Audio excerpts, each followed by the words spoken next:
동샘 소나무 한자입니다. 오늘은 중등한문 내신 수업 5번째 부수에 대해서 공부해 보려고 합니다. 부수 너무 어렵고요. 다 알기도 힘듭니다. 그래서 꼭 알아야 될 것만 3파트로 나눠서 하려고 해요. 오늘은 모양이 2개 있는 부수, 변형부수라고 부르죠. 변형부수에 대해서 해보겠습니다. 그럼 먼저 부수가 뭔지 알아야 되는데요. 부수는 너무나 많고 많은 한자를 분류해 놓기 위해서 아주 옛날에 만들어진 것이 부수예요. 그럼 이 부수라는 뜻은 이 부자는 떼부거든요. 그러니까 부분 글자를 분류해 놓았는데 이건 머리수예요. 그래서 그 부의 가장 큰 대표가 되는 글자를 부수라고 합니다. 그런데 이거 너무 옛날에 만들어졌기 때문에 지금 현대에서 보기엔 합리적이지 않은 것도 많고요. 쓰이지 않는 것도 있어요. 그래서 다 알기는 어렵고요. 꼭 필요한 것만 알아보도록 하겠습니다. 근데 여기서 아주 중요한 내용이 하나 있는데요. 부수는 모와 한자의 뜻과 관계가 너무 깊어서 부수를 모르겠다 할 때는 그 글자를 나눠 봤을 때, 파자해 봤을 때 뜻 파트를 갖고 있는 곳이 부수입니다. 선생님이 나중에 이제 이거 설명 끝나고 시험 문제 풀 때 이거를 많이 이야기할 텐데 한자의 뜻이 있는 곳에 부수가 있는 것이 80~90% 이상이에요. 자, 그럼 오늘 주제 2가지 모양이 있는 부수, 변형부수에 대해서 해보겠습니다. 첫 번째 부수는 칼도인데요. 이 흰력처럼 생긴 부수는 여기 안 올라온 이건 칼도고 글자 안에서는 일자 2개처럼 이렇게 쓰죠. 그러니까 나눌 뿐에는 이 모양 그대로 들어갔고 별을 칼로 자르다 할 때는 일자 2개처럼 11자처럼 들어갔죠. 그 다음에 여기도 칼도 그냥 들어갔고 여기는 11자처럼 들어갔어요. 그러니까 칼도는 이렇게 생긴 것과 같은 부수입니다. 두 번째 마음심 부수인데요. 마음심은 글자 밑으로 올 때는 마음심 모양 그대로 오지만 글자 왼쪽으로 올 때는 이렇게 자글소처럼 옵니다. 마음에 정을 주고받는다. 생긴 마음, 성격, 마음에 한을 품다. 전부 마음의 뜻이죠. 자, 마음심은 어떻게 쓴다? 자글소자처럼 쓴다. 그 다음 손수자인데 시험에 가장 많이 나오는 변형부수죠. 손수는 글자 안에서 손수 그대로 쓰이는 것도 있기는 있어요. 하나, 둘, 셋, 넷. 그런데 대부분은 이렇게 씁니다. 하나, 둘, 셋. 자, 잘 보세요. 하나, 둘, 셋. 이렇게 써야 됩니다. 손으로 재주를 부리다, 손으로 밀다, 손으로 뭔가를 치다, 손으로 뭔가를 캐다. 손의 뜻이죠. 한자의 뜻을 알 수 있는 부수입니다. 한번 써보겠습니다. 손수는 어떻게? 하나, 둘, 셋. 이렇게 써야 됩니다. 그 다음 칠복이라는 부수인데요. 이런 형태로 많이 쓰이지만 원래 모양은 이렇게 생겼어요. 같은 것입니다. 그러니까 칠복은 아비부처럼 생겼지만 아비부 아니고요. 붙여 써야 돼요. 하나, 둘, 셋, 넷 이렇게 붙였어야 됩니다. 치다, 쳐서 가르치다 라는 뜻을 갖고 있고요. 가르칠교, 바르게 정치하다, 정사정, 치다, 공격하다, 칠공, 나쁜 점은 고치다 할 때 다 이런 형태로 들어가죠. 그 다음 물수로 그대로 쓰이기도 하고요. 이건 많이 봐서 알죠? 이렇게 삼수변으로 쓰이기도 합니다. 다음은 불화인데요. 불화는 이런 형태로 쓰이기도 하지만 점 4개 형태로도 많이 쓰여요. 글자에서 보면 꼭 위치에 따라 달라지지는 않아요. 그 이유는 한자는 하나하나 이게 네모 형태에 가장 조화롭고 또 가장 예술적으로 들어가도록 만들어지는 글자이기 때문에 글자를 맞추기 위해서 불화를 집어넣으면 너무 그러니까 펼쳐져야 된다든가 그럴 때는 점 4개로 들어가죠. 그 다음 부수는 개견인데요. 동물을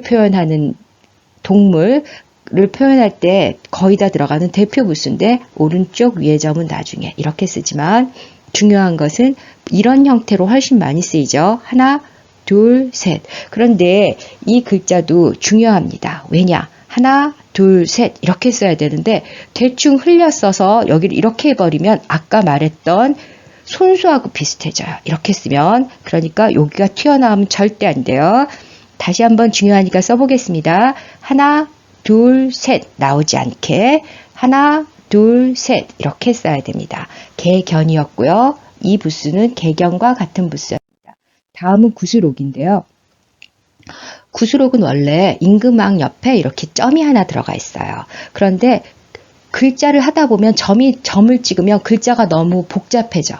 또 그 그 점이 어느 거 소속인지도 헷갈려요. 그래서 글자 안에서는 대부분 임금왕의 형태를 쓰지만 임금왕이 아니라 구술옥으로 둥글다, 구술이란 뜻으로 쓰였습니다.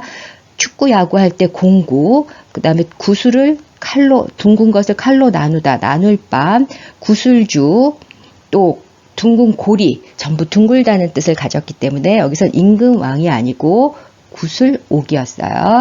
자, 그 다음 글자는 풀초인데 대부분의 글자에선 이렇게 나오지만 원래 모양은 이렇게 생겼다는 거 잊어버리지 마시고요. 그 다음 글자는 아주 중요한 부수입니다. 시험에 가장 많이 나오죠. 왜냐하면 획순도, 총획도, 뜻도 아주 알게 많아야 돼요. 그러면 처음부터 해보겠습니다. 이 이름은 쉬엄쉬엄 갈착인데요. 이름은 복잡하니까 알 필요 없고요. 고우라는 뜻으로 알고 있으면 돼요. 그러니까 길을 가다, 가까이 가다, 멀리 가다, 통해 가다, 또 지날과, 지나가다 등등등등 전부 가다의 뜻을 가지고 있습니다. 그런데 이것의 원래 모양이 무엇이었을까요? 원래 모양은 하나, 둘, 셋, 넷, 다섯, 여섯, 일곱 이렇게 쓰는 거예요. 같은 모양입니다. 낯서니까 선생님이 한 번만 더 중요하게 써볼게요. 하나, 둘, 셋, 넷, 다섯, 여섯, 일곱 이렇게 생긴 모양이 가다라는 쉬엄쉬엄 갈자와 같은 부수입니다. 그런데 이 부수를 쓰는 친구들이 어떤 친구는 막 하염없이 구부리는 애도 있고 이건 절대 안 되죠. 점 하나 찍고 3자처럼 점 2개 찍고 2자처럼 이렇게 써야 맞습니다. 이거는 같은 글자예요. 점을 하나 찍으면 3자처럼 점을 2개 찍으면 2자처럼 이렇게 마구 쓰면 안 돼요. 그런데 이 글자는 총획을 묻는 문제에서는 모두 4획으로 계산합니다. 선생님이 해볼게요. 1, 2, 3, 4 두 번 찍어도 1, 2, 3, 4 이렇게 써줘야 돼요. 총획에선 4획으로 계산하면 되고요. 획순을 묻는 문제에서는 어떻게 한다? 여기를 먼저 쓰고 이 부분을 나중에 써야죠. 그럼 이걸 예로 한번 써볼게요. 하나, 둘, 셋, 넷, 다섯, 여섯, 일곱, 여덟 이렇게 써야 돼요. 그러니까 이걸 더 나중에 써야 됩니다.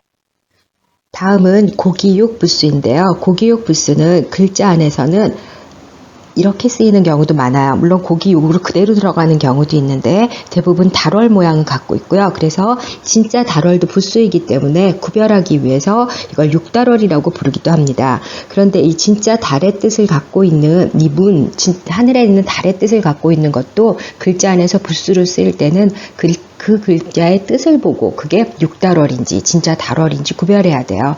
그래서 고기육 부수는 우리 신체에 관련된 창자라든가 배라든가 또 뭐 여러 뇌라든가 우리 신체에 관련된 글자에서 달월 모양이 있으면 그거는 육달월입니다.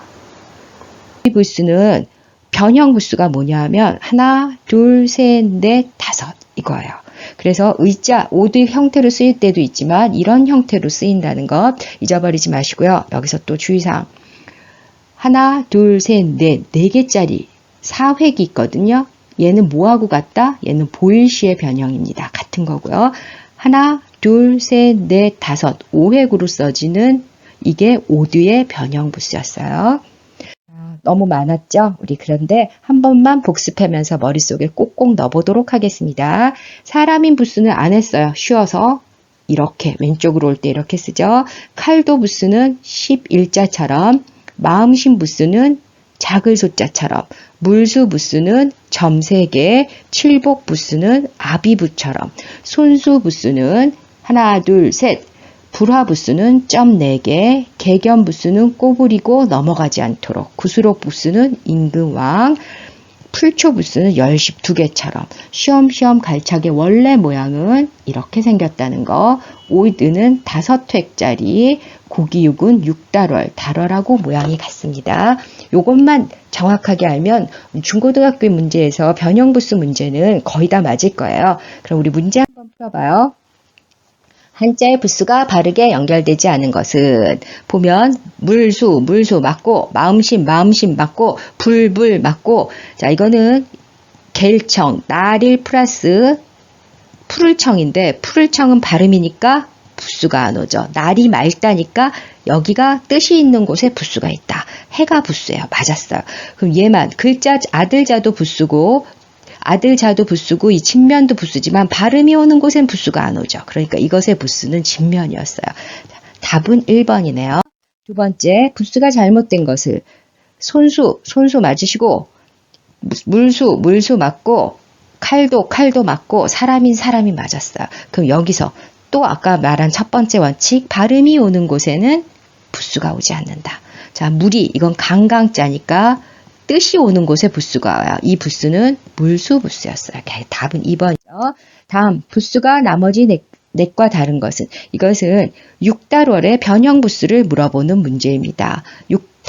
고기 육의 변형 부수는 달월과 같죠. 그러니까 이건 가슴 흉자니까 달의 뜻은 없어요. 가슴이니까 육달월, 고기육, 이건 기를 육이니까 육달월, 다리가, 이것만 부수가 다르네요. 자, 마지막 한 개입니다. 손수로 부수의 변형을 물어보는 건데, 손수, 쉬운 문제죠? 얘가 아니었어요.